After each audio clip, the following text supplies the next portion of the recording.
യേശുവിൽ ഏറ്റവും പ്രിയമുള്ളവരെ, ഗുഡ്നസ് ടി വിയുടെ ബൈബിളിലെ സാമൂഹ്യ ദർശനം എന്ന പരമ്പരയിലെ ഒരു പുതിയ എപ്പിസോഡിലേക്ക് മാന്യപ്രേക്ഷകരായ നിങ്ങളേവരെയും ഒത്തിരി സ്നേഹത്തോടെ സന്തോഷത്തോടെ സ്വാഗതം ചെയ്യുന്നു.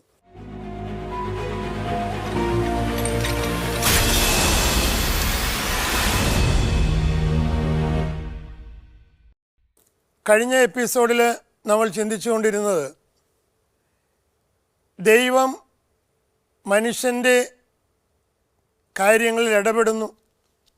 പ്രത്യേകിച്ച് പുറപ്പാട് പുസ്തകത്തിൽ നമ്മൾ കാണുന്നുണ്ട്, ഫറവോയുടെ അടിമത്തത്തിലായിരുന്ന ഇസ്രായേൽ ജനങ്ങളെ മോചിപ്പിക്കുവാൻ അവരുടെ കണ്ണുനീര് കണ്ട്, അവരുടെ പീഡനങ്ങൾ കണ്ട ദൈവം ഇറങ്ങി വരുന്ന കാഴ്ച. എന്തുകൊണ്ടാണ് ദൈവം മനുഷ്യൻ്റെ ജീവിതത്തിൽ ഇടപെടുന്നതിൻ്റെ കാരണം എന്ന് നമ്മൾ കാണുകയായിരുന്നു. മനുഷ്യൻ്റെ മാഹാത്മ്യമാണ്, അവൻ ദൈവത്തിൻ്റെ ഛായയിൽ സൃഷ്ടിക്കപ്പെട്ടതാണെന്ന് നമ്മൾ കണ്ടു. ആ വിഷയത്തെക്കുറിച്ച് നമ്മൾ ചിന്തിക്കാൻ ആരംഭിച്ചപ്പോഴാണ് കഴിഞ്ഞ എപ്പിസോഡിൽ നമ്മൾ അവസാനിപ്പിച്ചത്. നമ്മൾ ഈ എപ്പിസോഡിൽ ആ ചിന്ത തുടരുവാൻ ആഗ്രഹിക്കുകയാണ്.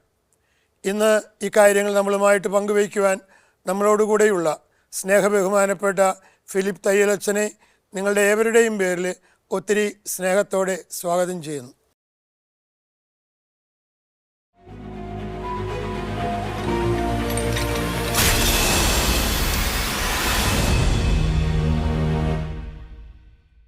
അച്ഛാ, കഴിഞ്ഞ എപ്പിസോഡിൽ നമ്മൾ ദൈവത്തിൻ്റെ ഛായയിൽ മനുഷ്യനെ സൃഷ്ടിച്ചു എന്നുള്ള കാര്യങ്ങളെക്കുറിച്ച് പറഞ്ഞുകൊണ്ടിരിക്കുമ്പോഴാണ് ആ എപ്പിസോഡ് അവസാനിപ്പിച്ചത്. ആ ചിന്ത ഒന്നുകൂടെ തുടർന്നു കൊണ്ടുപോകുന്നതായിരിക്കും എന്ന് വിചാരിക്കുന്നു. ദൈവത്തിൻ്റെ ഛായയിൽ സൃഷ്ടിക്കപ്പെട്ട മനുഷ്യൻ ബഹുമാന്യനാണ് എന്ന സത്യം അത് സങ്കീർത്തനം 8-ാം അധ്യായം 5-ാമത്തെ വാക്യത്തിൽ നമ്മൾ കാണുന്നു. അതുപോലെ യെശയ്യായുടെ പുസ്തകത്തിൽ നീ എനിക്ക് പ്രിയപ്പെട്ടവനും ബഹുമാന്യനും പ്രിയങ്കരനും ആണെന്ന്. അതെ, അമൂല്യം, അതായത് അതാണ് അമൂല്യനാണ്.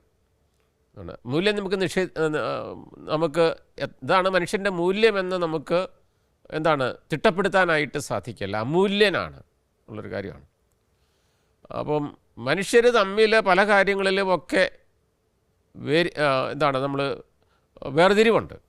പല കാര്യങ്ങൾ ഇപ്പം ഒരു മനുഷ്യന്, ഇന്ത്യയിൽ ജനിക്കുന്ന ഒരു മനുഷ്യന് ഇന്ത്യക്കാരൻ അല്ലെങ്കിൽ അമേരിക്കക്കാരൻ, ഇങ്ങനെ വേർതിരിവ് മനുഷ്യരുടെ ഇടയിലുണ്ട്, ഇല്ലേ? അവന് ഏത് രാജ്യത്തിൻ്റെ അംഗമാണ് എന്നതനുസരിച്ച് വേർതിരിവുണ്ട്. സമ്പത്തിൻ്റെ കാര്യത്തിൽ തന്നെ ഒരു വേർതിരിവുണ്ട്. അതായത് സമ്പന്നന് ദരിദ്രന് എന്ന് പറയുന്നൊരു കാര്യം. അതുപോലെ തന്നെ അധികാരി, ആ അധികാരിക്ക് കീഴ്പ്പെടുന്നവർ എന്ന് പറയുന്ന വേർതിരിവുകളുണ്ട് സമൂഹത്തിൽ. മേലാളനും കീഴാളനും എന്ന് പറഞ്ഞ വേർതിരിവുകളുണ്ട്. മേലാളനും കീഴാളനെങ്കിൽ പോലും സമൂഹത്തിൽ ഇടയിൽ ഇപ്പം മാതാപിതാക്കന്മാർ, മക്കൾ എന്നൊക്കെ ഉള്ള തരത്തിലുള്ള വേർതിരിവുകൾ സമൂഹത്തിലുണ്ട്. അത് പല വേർതിരിവുകളും എന്ന് പറയുന്നത് സ്വാഭാവികമായിട്ടുള്ള വേർതിരിവുകളാണ് വാസ്തവത്തിൽ. അത് സ്ഥാനത്തിൻ്റെയും കൂടി. അതെ, സ്ഥാനത്തിൻ്റെയാണ്. അപ്പോൾ ഭരിക്കുന്നവർ, അപ്പോൾ അവരുടെ ഭരണത്തിന് ഭരിക്കപ്പെടുന്നവർ, അങ്ങനെയുള്ള പല കാര്യങ്ങളിലും ഒക്കെയുണ്ട് വേർതിരിവുണ്ട്. ഇതൊക്കെ ബാഹ്യമായിട്ടുള്ള കാര്യങ്ങളാണ്. അപ്പോൾ ഇതൊക്കെ ഈ ബാഹ്യമായിട്ടുള്ള കാര്യങ്ങളൊക്കെ എന്നും നിലനിൽക്കുന്നതുമല്ല ഉള്ളൊരു കാര്യമാണ്. പക്ഷേ മനുഷ്യൻ്റെ മഹത്വം എന്ന് പറയുന്നത് ഏതൊരു മനുഷ്യനും അവന് സമൂഹത്തിൽ ഉയർന്ന ഒരു നിലയിലുള്ളവനായിക്കൊള്ളട്ടെ, താഴേക്കിടയിൽപ്പെട്ടവനായിക്കൊള്ളട്ടെ, അവരെ എല്ലാം ഈക്വലാക്കുന്ന, തുല്യരാക്കുന്ന ഒരു കാര്യം, ഒരു യാഥാർത്ഥ്യമുണ്ട്. അത് ദൈവത്തിൻ്റെ ഛായയിൽ എല്ലാ മനുഷ്യരും സൃഷ്ടിക്കപ്പെട്ടു എന്നുള്ളൊരു കാര്യമാണ്, ഒരു യാഥാർത്ഥ്യമാണ്. അതുകൊണ്ടാണ് എല്ലാവരും നീതിയുടെ മുമ്പിൽ തുല്യരാണെന്ന് പറയുന്ന ഒരു കാര്യം.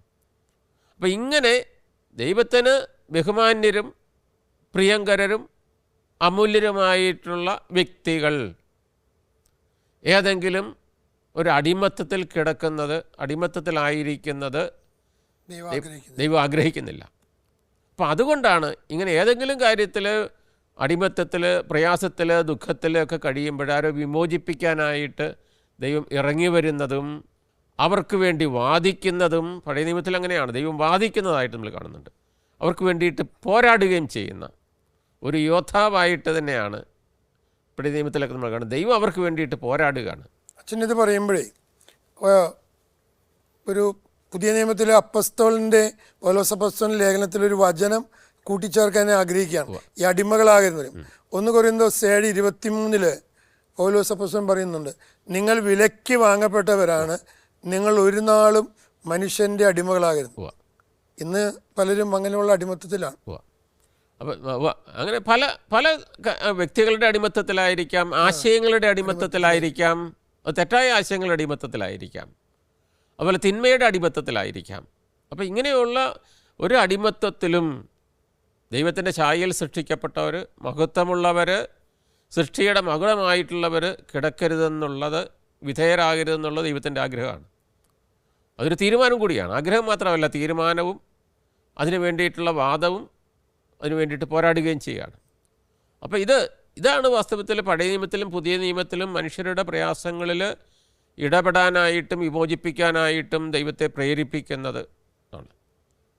അപ്പോൾ ഇത് ദൈവം മാത്രമല്ല ചെയ്യുന്നത്, മനുഷ്യരോട് ആവശ്യപ്പെടുകയും ചെയ്യുകയാണ്. അതുകൊണ്ട് പഴയ നിയമത്തിൽ നമ്മൾ കാണുന്ന പ്രവാചകന്മാരോട് ആവശ്യപ്പെടുന്നു ഇങ്ങനെ അവർക്ക് വേണ്ടിയിട്ട് പോരാടാൻ. അവന് വേണ്ടിയിട്ട് മോശയെ വിളിക്കുന്നു. അതുപോലെ തന്നെയാണ് വാസ്തവത്തിൽ പ്രവാചകന്മാരിലൂടെ ആവശ്യപ്പെടുന്നൊരു കാര്യമാണ്. സമൂഹത്തിൽ ചില ജീർണതകളെക്കുറിച്ച് ആളുകളെ ഓർമ്മിപ്പിക്കുവാനും ആ ജീർണതയിൽ നിന്ന് ഉണർന്ന് എഴുന്നേൽക്കാനായിട്ട്, ഉയർത്തെഴുന്നേൽക്കാനായിട്ട് ആവശ്യപ്പെടാനും ചിലപ്പോഴും താക്കീത് വഴിയായിട്ടായിരിക്കാം ആവശ്യപ്പെടുന്ന ഒരു കാര്യമുണ്ട്. ഇതുപോലെയാണ് പുതിയ നിയമത്തിലേക്ക് നമ്മൾ വരുമ്പോൾ ക്രിസ്തു താൻ സുഖപ്പെടുത്തുക മാത്രമല്ല, താൻ അനേകർക്ക് പാപമോചനം നൽകുക മാത്രമല്ല, ഈ സൗഖ്യവും ശാരീരിക സൗഖ്യവും മാനസിക സൗഖ്യവും അതുപോലെ തന്നെ ഈ പാപത്തിൽ നിന്നുള്ള സൗഖ്യവും മോചനവും നൽകാനായിട്ട് ശിഷ്യന്മാരെ അപ്പോയിൻ്റ് ചെയ്യുകയാണ്, നിയോഗിക്കുകയാണ് വാസ്തവത്തിൽ. അപ്പം ഈ ഒരു ദൈവത്തിൻ്റെ യേശുക്രിസ്തുവിൻ്റെ വിമോചന ദൗത്യത്തിലുള്ള പങ്കുചേരൽ എല്ലാ വിശ്വാസികൾക്കുമുള്ള വലിയ ഒരു ഉത്തരവാദിത്തമാണെന്ന് കൂടെ നമ്മൾ മനസ്സിലാക്കണം.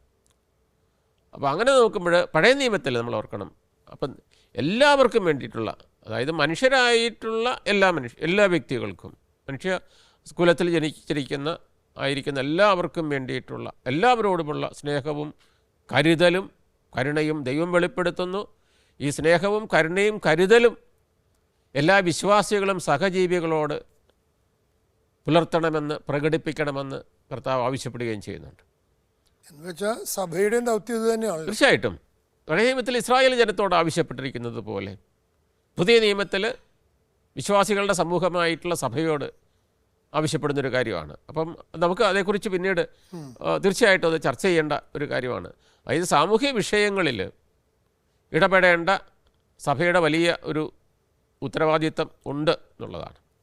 അപ്പോൾ ഇങ്ങനെ വരുമ്പോൾ നമ്മൾ ചിന്തിക്കേണ്ട മറ്റൊരു കാര്യം എന്ന് പറയുന്നത്, ഈ ദൈവം എല്ലാ മനുഷ്യരോടും കരുണയും കരുതലും പ്രകടിപ്പിക്കുന്നുണ്ടെങ്കിലും പ്രത്യേകിച്ച് ചില വിഭാഗങ്ങളോടുള്ള അവിടുത്തെ വലിയ കരുതൽ, അതായത് മനുഷ്യരുടെ സ്നേഹവും കരുണയും കരുതലും പൊതുവേ ലഭിക്കാത്ത ചില വിഭാഗങ്ങളുണ്ട്. അവർക്ക് വേണ്ടിയിട്ട് നമുക്കറിയാം പ്രത്യേകമായിട്ടുള്ള നിയമങ്ങൾ, അതായത് മനുഷ്യരുടെ കാര്യം നമ്മൾ പൊതുവായിട്ട് നോക്കുമ്പോൾ ദൈവത്തിൻ്റെ പദ്ധതിക്ക് തകിടം മറിഞ്ഞു എന്നുള്ളതാണ്, അല്ലേ? പാപം മൂലമായിട്ടുള്ള. അപ്പോൾ ഈ പാപത്തിൻ്റെ സ്വാധീനം എല്ലാ മനുഷ്യർക്കും ഉണ്ട്. പൗലോസ് പറയുന്നത് പോലെ ആഗ്രഹിക്കുന്ന നന്മ സാധിക്കുന്നില്ല, ആഗ്രഹിക്കാത്ത തിന്മ ചെയ്യുന്നു ഉള്ളതാണ്, ദുർഭഗാവസ്ഥയാണ്. പക്ഷേ ഇങ്ങനെയുള്ളൊരു സാഹചര്യത്തിൽ മനുഷ്യർക്ക് ചില നിയമങ്ങൾ ആവശ്യമാണ്. എങ്ങനെ ജീവിക്കണമെന്ന് അവരെ ഓർമ്മിപ്പിക്കുകയാണ്, അവരെ പഠിപ്പിക്കുകയാണ്. അതുകൊണ്ടാണ് പഴയ നിയമത്തിൽ ഈ ഭൂമിയിൽ വിമോചിപ്പിക്കപ്പെട്ട ദൈവജനം, ദൈവത്താൽ വിമോചിപ്പിക്കപ്പെട്ട ദൈവജനം എങ്ങനെ ജീവിക്കണമെന്ന് ഓർമ്മിപ്പിക്കുകയാണ്. അപ്പോൾ അതിന് ചില നിയമങ്ങൾ നൽകുന്നുണ്ട്. പ്രത്യേകിച്ച് സഹജീവികളുമായിട്ട് നമുക്കറിയാമല്ലോ, പ്രമാണങ്ങൾ 10 കൽപ്പനകൾ നൽകുന്നുണ്ട്. എങ്ങനെ ദൈവത്തോട് ബന്ധപ്പെട്ട് ജീവിക്കണമെന്ന് ആദ്യത്തെ 3 കൽപ്പനകൾ ആവശ്യപ്പെടുകയാണ്, എങ്ങനെ ജീവിക്കണമെന്ന് ഓർമ്മിപ്പിക്കുകയാണ്. ജീവിതത്തിലെ ഏറ്റവും പ്രധാനപ്പെട്ട സ്ഥാനം ദൈവത്തിന് നൽകിക്കൊണ്ട് അവിടുത്തെ മാത്രം ആരാധിച്ചുകൊണ്ട് ജീവിക്കണം. അവിടുത്തേക്ക് പ്രഥമസ്ഥാനം അതാണ്, അവിടുത്തേക്ക് മാത്രം പ്രഥമസ്ഥാനം നൽകിക്കൊണ്ട് ജീവിക്കണം. ഇനി പിന്നീടുള്ള 7 കൽപ്പന 4 മുതൽ തുടങ്ങുന്നത് എങ്ങനെ മനുഷ്യരോട് ബന്ധപ്പെടണം, എങ്ങനെ അവരെ ബഹുമാനിക്കണം, എങ്ങനെ അവരുടെ ജീവനും അവരുടെ സ്വത്തിനും സുരക്ഷിതത്വം നൽകണം, അതുപോലെ തന്നെ എങ്ങനെ സ്വസ്ഥമായിട്ടുള്ളൊരു ജീവിതം നയിക്കാനായിട്ട് ഇടയാക്കണം എന്നുള്ളൊരു കാരണം അതിനെ സംബന്ധിച്ചുള്ള നിയമങ്ങളാണ് നമ്മൾ കൊടുക്കുന്നത്. ഇപ്പോൾ സാമൂഹിക വിഷയത്തെക്കുറിച്ച് നമ്മൾ പറയുമ്പോഴത്തേക്കും എങ്ങനെ മനുഷ്യർ ജീവിക്കണം എന്നുള്ളതിനെക്കുറിച്ച് നിയമങ്ങൾ നൽകിയിട്ടുണ്ട്. ഈ സത്യത്തിൽ ഈ കൽപ്പനകൾ ഒരു സ്വാഭാവികമായ ഒരു നാച്ചുറൽ ലോസും കൂടിയല്ലേ? തീർച്ചയായിട്ടും എന്ന് വെച്ചാൽ ആപ്ലിക്കബിൾ ടു എവരിബഡി, എല്ലാവർക്കും ഉള്ളതാണ്. പക്ഷെ ഇന്ന് പലപ്പോഴും 10 കൽപ്പന എന്ന് കാണുന്നത് നമുക്ക് ഒരു ക്രൈസ്തവർക്ക് മാത്രം വേണ്ടിയുള്ള ഒരു ചിന്തയാണ്, അങ്ങനെയാണ് ആളുകളുടെ ഒരു കാഴ്ചപ്പാട്. പക്ഷേ ഇപ്പോൾ അത് എനിക്ക് തോന്നുന്നത് ആളുകളുടെ ഇടയിൽ ഒരു അല്പം മാറ്റം വന്നിട്ടുണ്ട്. എന്തെന്ന് വെച്ച് കഴിഞ്ഞാൽ ഈ 4-ാം പ്രമാണം തന്നെ എടുക്കുക. മാതാപിതാക്കന്മാരെ ബഹുമാനിക്കണം എന്നുള്ള കൽപ്പന, തിരിച്ചും മക്കളോടുള്ള ഉത്തരവാദിത്വം അതിൻ്റെ അകത്ത് ഉൾപ്പെടുന്നുണ്ട്. അപ്പോൾ മറ്റ് സമൂഹങ്ങളിൽ പറയാണ്, അതായത് നമ്മുടെ ഇന്ത്യയിൽ തന്നെ, പ്രത്യേകിച്ച് കേരളത്തിൽ തന്നെ മറ്റ് സമൂഹങ്ങൾ, അതായത് ക്രൈസ്തവരല്ലാത്ത സമുദായങ്ങളിൽ പോലും ഈ 4-ാം പ്രമാണത്തിന്, ക്രൈസ്തവരുടെ ഈ 4-ാം പ്രമാണത്തിനെ കുറിച്ചുള്ള പ്രബോധനമുണ്ട്. എങ്ങനെ അവർ നന്നായിട്ട് ജീവിക്കണം, അതായത് മാതാപിതാക്കന്മാരോട് പെരുമാറണം, മക്കളോട് പെരുമാറണം എന്നുള്ളതിനെക്കുറിച്ച് അവരുടെ ഇടയിലും ധ്യാനമുണ്ട്. ഇപ്പോൾ തീർച്ചയായിട്ടും, അതായത് നമ്മുടെ അച്ഛന്മാർ പോലും ക്ലാസ് എടുക്കാൻ പോകുന്നുണ്ട് അവരുടെ ഇടയിൽ. അപ്പോൾ ഇതിന് പ്രാധാന്യം കൊടുക്കുന്നുണ്ട് അവരും. അതുപോലെ തന്നെ വിവാഹ ജീവിതത്തെക്കുറിച്ച്, ഭാര്യാഭർത്തൃ ബന്ധത്തെക്കുറിച്ച്. അപ്പോൾ ഇങ്ങനെയുള്ള കുടുംബജീവിതത്തിന് ഒരുക്കുമ്പോഴത്തേക്കും വിവാഹ ജീവിതത്തിന് അവർക്കിടയിലും വിവാഹ ജീവിതത്തിന് ഒരുക്കമുണ്ട്. അപ്പോൾ അത് ഒരുക്കാനായിട്ട്, അവരെ സഹായിക്കാനായിട്ട് കത്തോലിക്ക വൈദികർ പോകുന്നതായിട്ട് എനിക്കറിയാം. അപ്പോൾ ഞാൻ പറഞ്ഞു വരിക, അപ്പോൾ ഈ പറയുന്ന പ്രമാണങ്ങൾ എല്ലാവർക്കും വേണ്ടിയിട്ടുള്ള ഇതാണ്. പ്രത്യേകിച്ച് മനുഷ്യരുമായിട്ട് ബന്ധപ്പെട്ട ഈ പ്രമാണങ്ങൾ, കള്ളസാക്ഷി പറയരുത്, അന്യൻ്റെ ഭാര്യയെ മോഹിക്കരുത് എന്നൊക്കെ പറയുന്ന പ്രമാണങ്ങൾ സ്വാഭാവിക നിയമങ്ങൾ കൂടിയാണ്. അപ്പം മാത്രമല്ല, മറിച്ച് അതുപോലെ തന്നെ ഇതിൽ കൂടുതൽ മാത്രമല്ല, ഇങ്ങനെ സംരക്ഷണം എല്ലാ മനുഷ്യർക്കും നൽകുമ്പോഴും തുല്യനീതി എന്ന് പറയുമ്പോൾ, അതും ന്യായാധിപന്മാർക്ക് കൊടുക്കുന്ന ഉപദേശത്തിലൊക്കെ പറയുന്നൊരു കാര്യമാണ് തുല്യനീതി. എങ്കിലും സമൂഹത്തിൽ അവഗണിക്കപ്പെട്ട് കിടക്കുന്ന മനുഷ്യരെ സംരക്ഷിക്കാനുള്ള വലിയ ഉത്തരവാദിത്വത്തെ ഓർമ്മിപ്പിക്കുന്ന ഒരുപാട് നിയമങ്ങൾ പഴയ നിയമത്തിൽ നമ്മൾ ഉണ്ട്. നിന്നെപ്പോലെ തന്നെ നിൻ്റെ അയൽക്കാരനെ സ്നേഹിക്കുക എന്ന കൽപ്പന, അതെങ്ങനെ അനുദിന ജീവിതത്തിൽ, സാമൂഹ്യ ബന്ധങ്ങളിൽ, പ്രത്യേകിച്ച് ഈ അനാഥരായിട്ടുള്ള, ദരിദ്രരായിട്ടുള്ള, വിധവകളായിട്ടുള്ള ആളുകളോട് പെരുമാറണമെന്നുള്ള ഒരുപാട് നിയമങ്ങൾ കൊടുക്കുന്നുണ്ട്. ഒരു ഉദാഹരണം പറയുകയാണെന്നുണ്ടെങ്കിൽ, നമുക്ക് ലേവ്യരുടെ പുസ്തകത്തിലേക്ക് നമ്മൾ വരുമ്പോൾ ഒട്ടനവധി, ലേവ്യരുടെ പുസ്തകത്തിൽ 25-ാമത്തെ അധ്യായം 35, 37, 35 മുതൽ 37 വരെയുള്ള വാക്യങ്ങൾ സമൂഹത്തിലെ ദാരിദ്ര്യം അനുഭവിക്കുന്ന സഹോദരങ്ങളോട് വിശ്വാസിക്കുണ്ടായിരിക്കേണ്ട ഒരു സമീപനം എന്തെന്ന് വ്യക്തമാക്കുകയാണ്. ഇത് അവഗണിക്കപ്പെട്ട ചില മനുഷ്യരുണ്ട്, ചില ഗണങ്ങളുണ്ട്, അവർക്ക് വേണ്ടിയിട്ട് പ്രത്യേക നിയമങ്ങളുണ്ട് ഉള്ളതാണ്. ലേവ്യരുടെ പുസ്തകം 35 മുതൽ 25-ാം അധ്യായം. നിന്റെ സഹോദരൻ ദരിദ്രനാവുകയും തന്നെ സംരക്ഷിക്കാൻ അവന് വകയില്ലാതാവുകയും ചെയ്യുന്നെങ്കിൽ നീ അവനെ സംരക്ഷിക്കണം. അവരുടെ ഉത്തരവാദിത്വമാണ്. അതിൻ്റെ ഉത്തരവാദിത്വം എന്ന് പറയുന്നതിൻ്റെ എന്തുകൊണ്ടാണ്? അതായത് അവൻ ബഹുമാന്യനാണ്, ദൈവത്തിൻ്റെ ഛായയിൽ സൃഷ്ടിക്കപ്പെട്ട ഒരു മനുഷ്യനാണ്, അവനോട് എല്ലാ മനുഷ്യർക്കും ഉത്തരവാദിത്വമുണ്ട്. പിന്നെ അവൻ അന്യനെ പോലെയോ പരദേശിയെ പോലെയോ നിന്നോടുകൂടെ വസിക്കട്ടെ. അന്യനെ പോലെയോ പരദേശിയെ പോലെയോ നിന്നോടുകൂടി വസിക്കണം, നിന്നോടുകൂടി.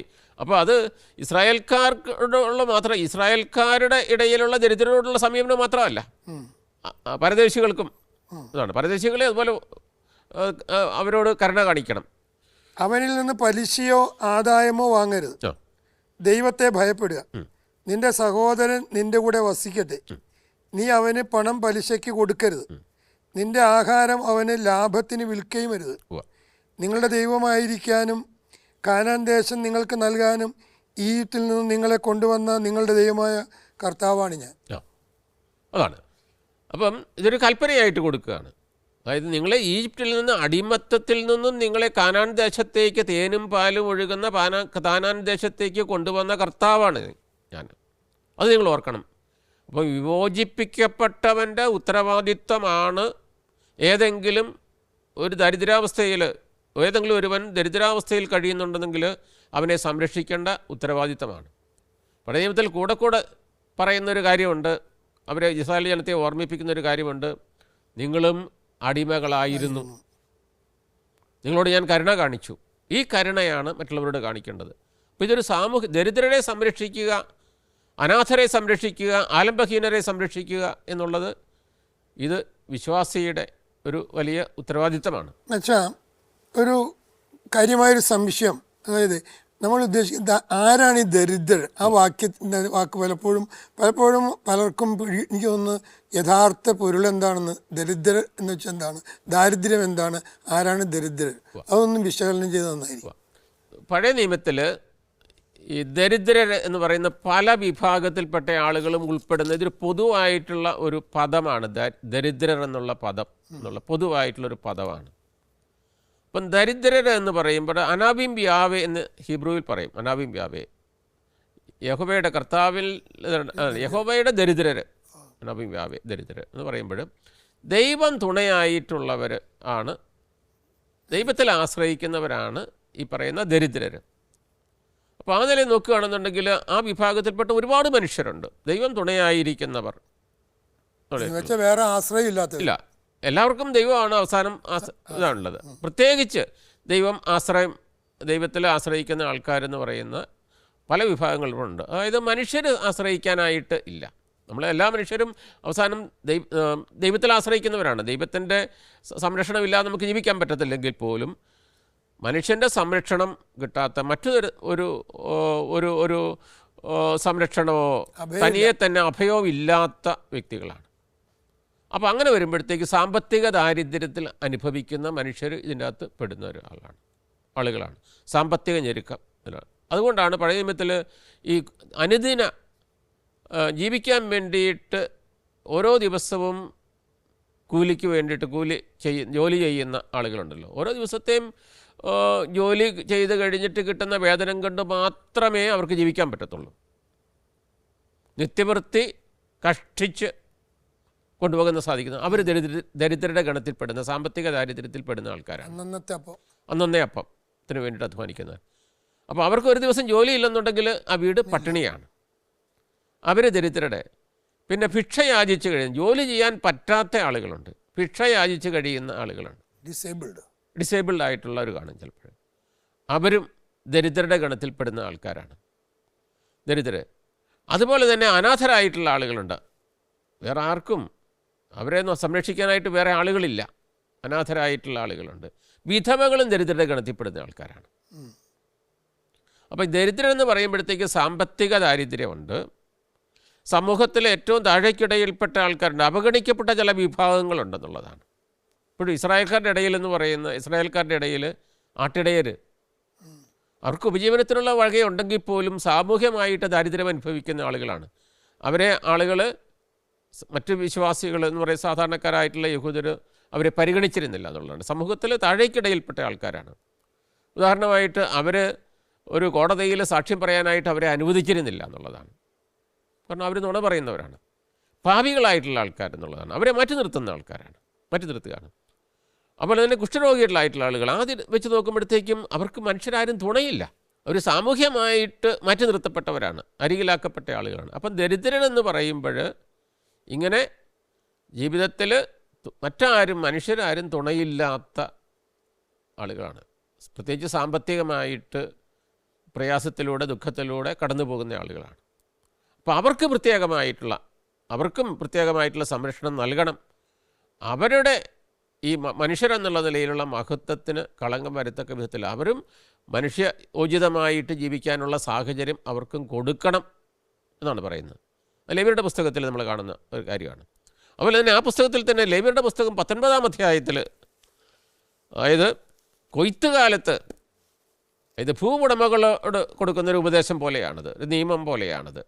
കൊയ്ത്തുകാലത്ത് എന്താണ് നമുക്കറിയാമല്ലോ, കൊയ്ത്തുകാലത്ത് ഒരുപാട് വിളവ് ലഭിക്കുമ്പോൾ അപ്പം ഈ ഭൂവുടമകൾ എന്ത് ചെയ്യണം എന്നുള്ളതിനെക്കുറിച്ച് പറയുന്നുണ്ട്. അതുകൊണ്ട് ഏറ്റവും ചെറിയ കാര്യങ്ങളിൽ പോലും ഒരു ദൈവത്തിൻ്റെ ശ്രദ്ധ ഓർമ്മിപ്പിക്കണം. 19-ാം അധ്യായം 9-10 വാക്യങ്ങൾ.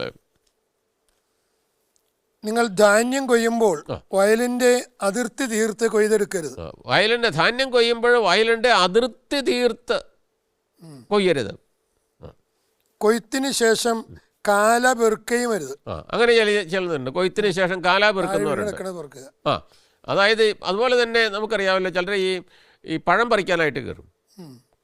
അപ്പോൾ ഈ മരത്തേലിരിക്കുമ്പോഴത്തേക്കും, മരത്തേൽ നിന്ന് പറിക്കുമ്പോഴത്തേക്കും എല്ലാം ഒന്ന് കാണാൻ പറ്റുന്നില്ല. ഇലയുടെ മറവിൽ ചിലപ്പോൾ ചില പഴങ്ങൾ കിടക്കും. അപ്പോൾ ആളുകൾ ചെയ്യുന്ന ഇറങ്ങി വന്ന് കഴിയുമ്പോഴത്തേക്കാണ് ഇത് ഒന്ന് കാണുന്നത്, ഒന്നുകൂടെ കയറും അത് ബാക്കി പറിക്കാനായിട്ട്. അങ്ങനെ കാല പറിക്കാനായിട്ട് പോകരുത്, ബാക്കി വയ്ക്കുക. മുന്തിരിത്തോട്ടത്തിലെ ഫലങ്ങളും തീർത്ത് പറിക്കരുത്. തീർത്ത് പറിക്കരുത്. വീണ് കിടക്കുന്ന പഴം പെറുക്കിയെടുക്കുകയും വരുത്.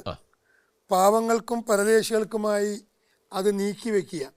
ഞാനാകും നിങ്ങളുടെ ദൈവമായ കർത്താവ്. അതാണ്, ഞാനാകുന്ന നിങ്ങളുടെ ദൈവമായ കർത്താവ് എന്നുള്ളതാണ്. അപ്പോൾ ഇത് ഓർമ്മിപ്പിക്കുന്നത്, നിങ്ങളുടെ ദൈവമായ കർത്താവ് ഞാനാണ്, എന്നെ നിങ്ങൾ അനുസരിക്കണം. നിൻ്റെ ദൈവമായ കർത്താവിന് എൻ്റെ കൽപ്പനയാണിത്.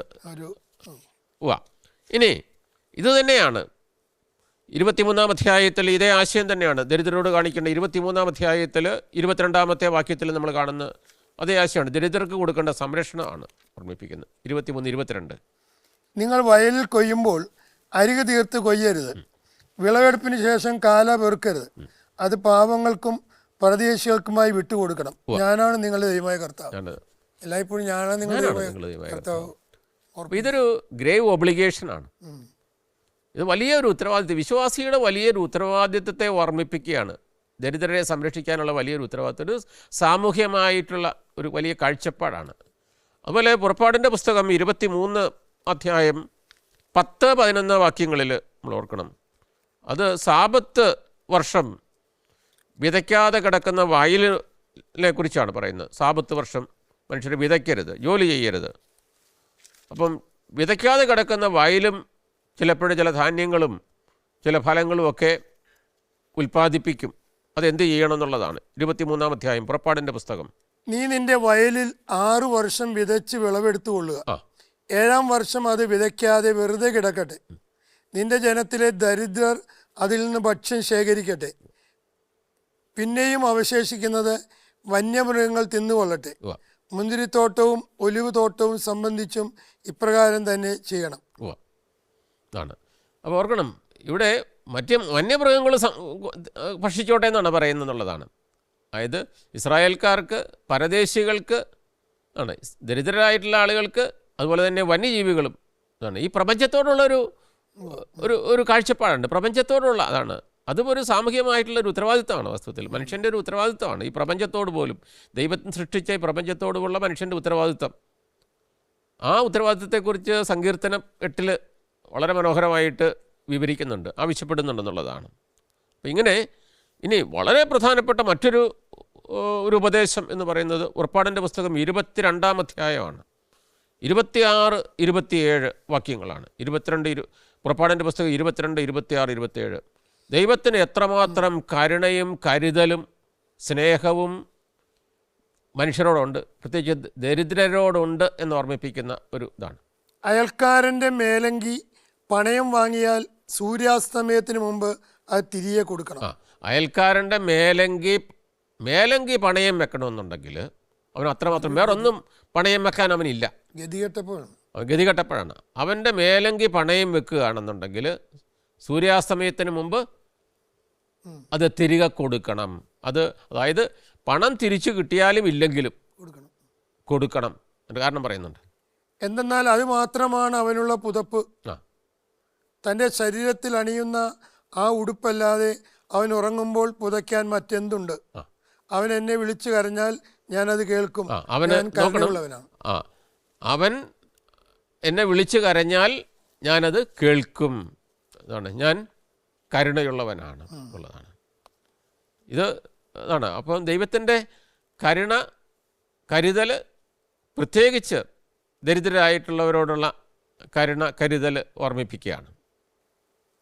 യേശുവിൽ ഏറ്റവും പ്രിയമുള്ളവരെ, നമ്മൾ ഈ എപ്പിസോഡിൽ ഇത്രയും സമയം ചിന്തിച്ചു കൊണ്ടിരുന്നത് ദൈവത്തിൻ്റെ പാവപ്പെട്ടവർ ദരിദ്രരോടുള്ള ഇടപെടലിനെ കുറിച്ചായിരുന്നു. എങ്ങനെയാണ് ദൈവം ദരിദ്രരോടും അവസരോടും പീഡിതരോടും ഇടപെട്ടതെന്ന് നമ്മൾ പഴയ നിയമത്തിലെ ലേവ്യരുടെ പുസ്തകത്തിലൂടെയെല്ലാം പുറപ്പാടിൻ്റെ പുസ്തകത്തിലൂടെയെല്ലാം കാണുകയായിരുന്നു. നമ്മൾ ഈ ചിന്തകൾ തുടർന്നുള്ള എപ്പിസോഡിൽ തുടർന്ന് കാണുകയാണ്. ഇത്രയും സമയം നമ്മൾ ഇക്കാര്യങ്ങളുമായി പങ്കുവെച്ച സ്നേഹബഹുമാനപ്പെട്ട ഫിലിപ്പ് തയ്യലച്ചനെ നിങ്ങളുടെ ഏവരുടെയും പേരിൽ ഒത്തിരി സ്നേഹത്തോടെ നന്ദി പറയുന്നു. നിങ്ങളുടെ വിലയേറിയ അഭിപ്രായങ്ങളും നിങ്ങളുടെ സംശയങ്ങളും ഞങ്ങൾക്ക് എഴുതുക. നിങ്ങളുടെ കത്തുകൾ അയക്കേണ്ട വിലാസം: ദ പ്രൊഡ്യൂസർ, ബൈബിളിലെ സാമൂഹ്യ ദർശനം, goodness TV, divine vision complex, Muringoor PO, Chalakudy 680309. നമ്മൾ വീണ്ടും മറ്റൊരു എപ്പിസോഡിൽ കണ്ടുമുട്ടുന്നത് വരെ നന്ദി, നമസ്കാരം.